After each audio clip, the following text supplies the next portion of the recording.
জয়রাম বন্ধুরা, আমি অমৃতা। আমি শ্রী ভবতোষ বন্দ্যোপাধ্যায় রচিত রামভাই স্মরণে বই থেকে প্রথম খণ্ড থেকে তৃতীয় অধ্যায় পড়ে শোনাচ্ছি।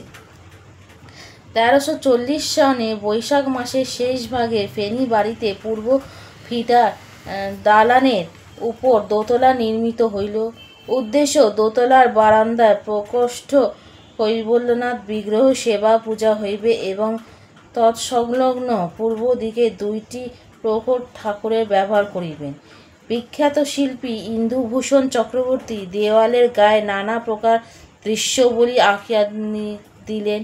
তাহাকে প্রকোষ্ঠ সৌন্দর্যে বহুলাংশে বর্ধিত হইল। কিছুদিন পরে শ্রীহস্তলিখিত একখানা পত্র পাওয়া গেল। পত্রে লেখা ছিল, পরম কল্যাণ বরেষু শ্রীমান শচীন্দ্রচন্দ্র মালাকার, 26শে জ্যৈষ্ঠ। ভগবানের দয়ায় আপনি স্বজন সগম পরিবৃত হইয়া আনন্দে থাকুন, এই প্রার্থনা। আমি কিছুদিন যাবৎ এখানে শ্রী অক্ষয় কুমার মজুমদার মহাশয়ের নিকট আছি। দেহটি ভালো যাইতেছে না। প্রারব্ধ দণ্ডে পরিষা গায়ে বাতের বেদনায় ভুগিতেছি। সময় সকলই হয় ভঞ্জ, তজ্জন্য ধৈর্যাবলম্বনে ধর্ম। শ্রীরামচন্দ্র। পিতা ঠাকুরের নির্দেশনানুসারে বরদা অক্ষয়বাবুর ঠিকানায় ঠাকুরকে জানাইলেন, দোতলায় ঠাকুর ঘরের কাজ শেষ হইয়াছে। দোতলায় ঠাকুর ঘরে ঠাকুর বিগ্রহ কোন দিন নেওয়া হইবে তাহার আদেশ প্রার্থনা করিলেন। কিছুদিন পর গোষ্ঠচরণ বণিক কলিকাতা হইতে আসিয়া জানাইলেন, ঠাকুর বিগ্রহ দোতলার মন্দিরে ঝুলন পূর্ণিমার দিন নেওয়ার জন্য আদেশ দিয়াছেন। ঠাকুর এই উপলক্ষে এইখানে আসিবেন কি না তিনি বলিতে পারিলেন না। বরদা সেই দিনই ডাকযোগে পিতা ঠাকুরের না দিয়া ঝুলন পূর্ণিমার পূর্ব ঠাকুর এখানে উপস্থিত হইবার জন্য প্রার্থনা জানাইয়া পত্র দিলেন। 22শে শ্রাবণ, ঝুলন পূর্ণিমা। গুরু ভ্রাতারা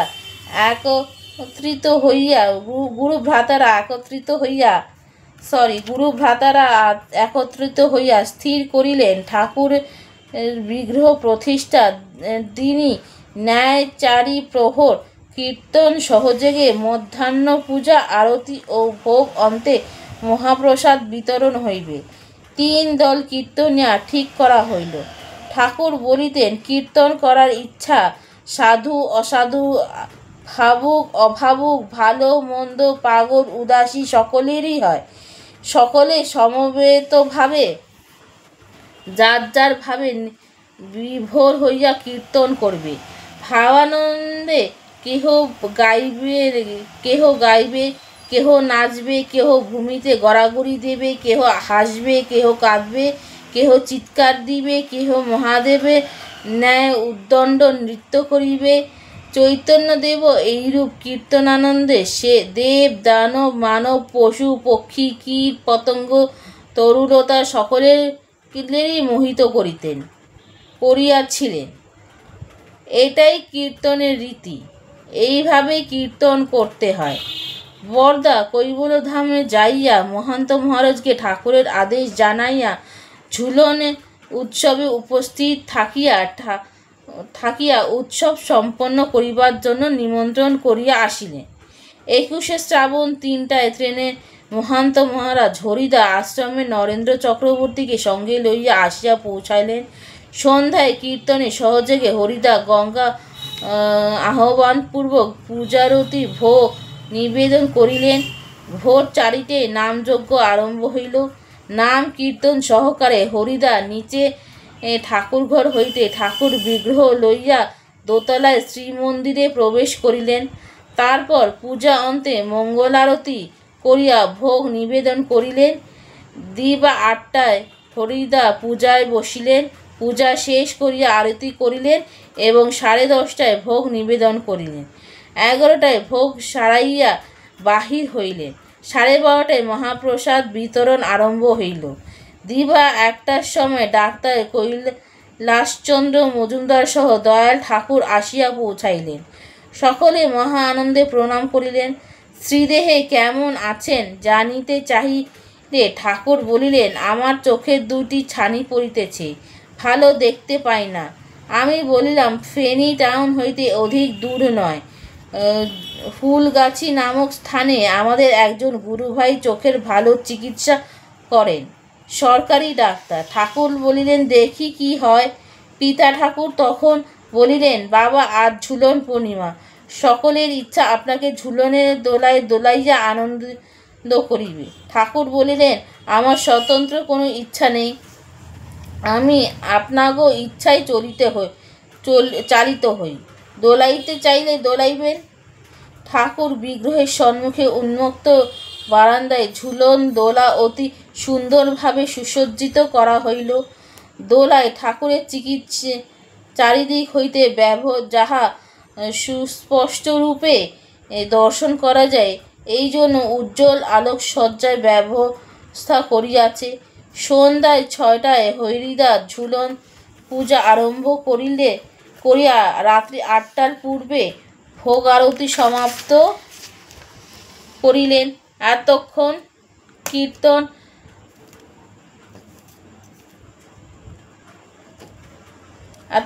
কীর্তন নিচে চলিতেছিল। এখন প্রমথবাবু, মধু মুখার্জি, বিমল দে এবং আরও বহু কীর্তনিয়ার উপরে কীর্তন আরম্ভ করিলেন। হরিদাস ঠাকুরের বিগ্রহ ঝুলন দোলায় আনিয়া বসাইয়া দোলাইয়া দিলে দোলা আপনা হইতে ঠাকুর বিগ্রহ সহকারে দুলিতে লাগিল। দোলায় চারিদিকে প্রদক্ষিণ ক্রমে কীর্তন চলিতে লাগিল। 15-20 মিনিট দোলাইয়া হরিদাস ঠাকুরের বিগ্রহ লইয়া গিয়া আসনে বসাইলেন। কৈলাসদা ঠাকুরের নিকট যাইয়া প্রণামপূর্বক নিবেদন করিলেন, বাবা, আপনার ইচ্ছা, আমাদের ইচ্ছা আপনাকে ঝুলন দোলাইব। ঠাকুর বলিলেন, বেশ, নিয়া চলেন। কৈলাসদা ঠাকুরকে কোলে লইয়া উত্তরমুখী করিয়া দোলায় বসাইলেন। রোজে কৃষ্ণ ঝুলন দোলায় বসিলেন। ওগো তোরা দেখবি যদি আয়, ঝুলনে ঝুলিছে রাম আয়। আনন্দ স্রোতে সকলে ভাসিয়াতে লাগিল। মেয়েরা উলুধ্বনি ও শঙ্খধ্বনি দিয়া আকাশ বাতাস কাঁপাইয়া তুলিল। মুহুর্মুহুর গুরুধ্বনি উঠিতে আরম্ভ করিল। উপরতলার লোক আর ধরে না।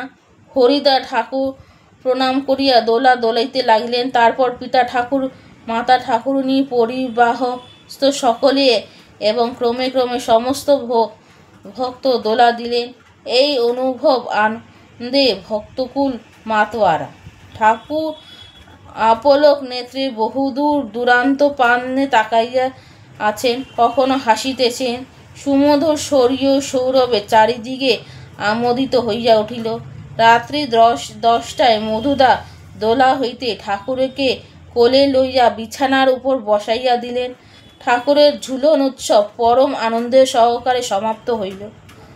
পরদিন প্রাতে বহু ভক্তের সামনে ঠাকুর বলিতে শুরু করিলেন, কর্তৃত্ব করতে যাইয়া কেবল কর্মফল বৃদ্ধি হয়, এই ঋণ শোধ হয় না।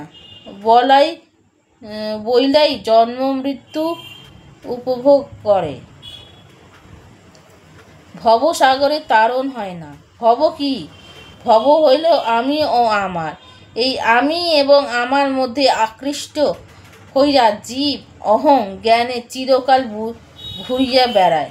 মরুভূমির আকর্ষণ শেষ হয় না, গতাগতি ঘুচে না। মানুষ আমিও বদ্ধ জীব, আমিতেই বদ্ধ জীব, এইটাই মহামায়ার বন্ধন। এই জন্য মানুষের এই পঞ্চভূতের রাজ্যে আসিয়া আর অচেতন জড় অস্থায়ী অনিত্য দেহটাকে নিয়া কামড়াইয়া বসিয়া আমি আমার বলিয়া দগ্ধ হইয়াছে।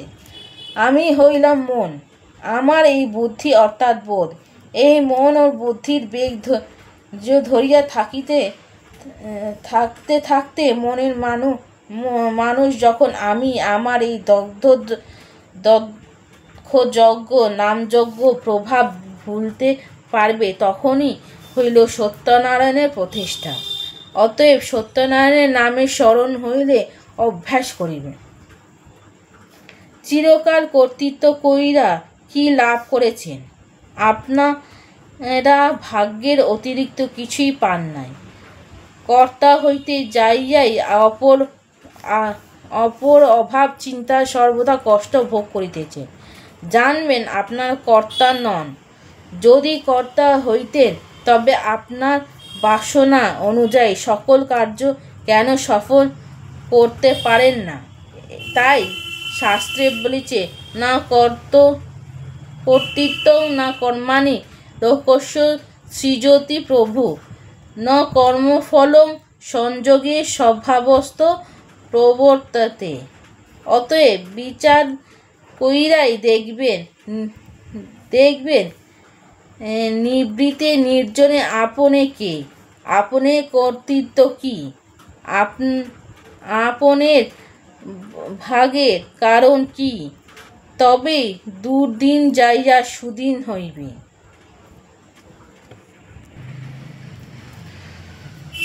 কলেজ হইতে বাড়ি ফিরিয়া ঠাকুরের কোঠায় যাইয়া দাঁড়াইলাম।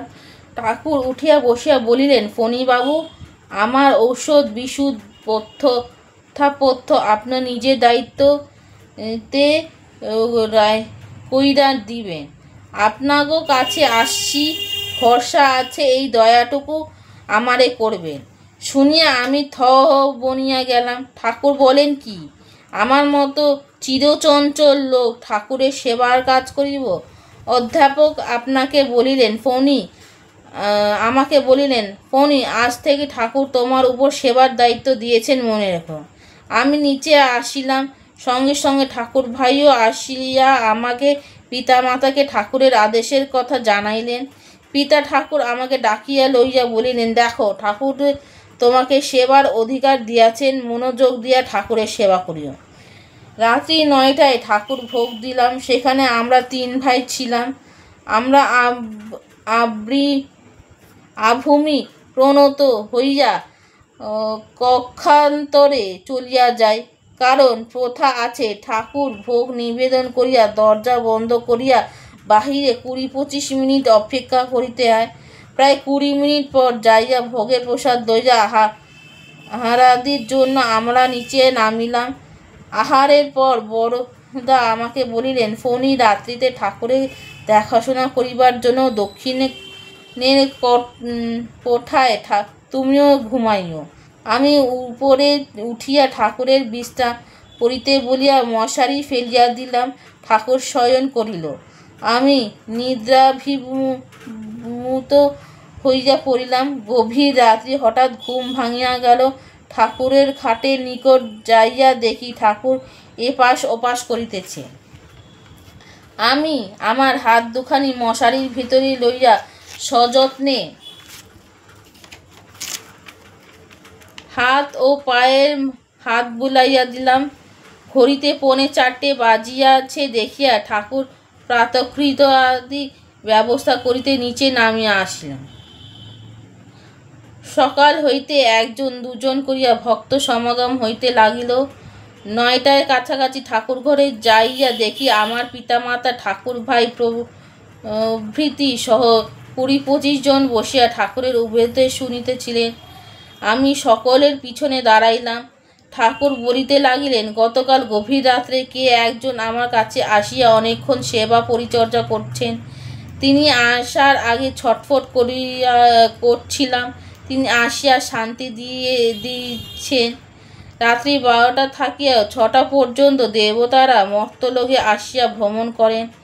তখন যারা যোগে সাধ্যে সাধনায় ব্যাপৃত থাকেন, দেবতারা তা দেখেন এবং যোগ সাধনার ব্যাপারে অদৃশ্য সহায়তা করেন ও আশীর্বাদ কইরা যান। তাগো দেহে সৌরভ কোনো কোনো ক্ষেত্রে সাধকেরাও পায়। মর্তলোকের যে কোনো সৌরভ ত্যাগও দেহে সৌরভের নিকট অতি তুচ্ছ। ঠাকুর নীরব হইলেন। সকলে ঠাকুরকে প্রণাম করিয়া চলিয়া গেলেন। ভোগের সময় নিকটবর্তী। আমি ঘর ঝাড়ু দিতে দিতে মনে মনে বলিলাম, ঠাকুর আমাকে লজ্জা দিও না প্রভু। ঠাকুর হাসিয়া বলিলেন, আমি সকলের অন্তরের কথা জানি। তুমি একজনের কথা অপরজনের বলি না, এটা আমার স্বভাব নয়। মনে রাখবেন, লাজ মান ভয় তিন থাকতে নয়। শিশুর ন্যায় সরলতাই আমি ভালোবাসি। আমি বাইরের কিছু দেখি না।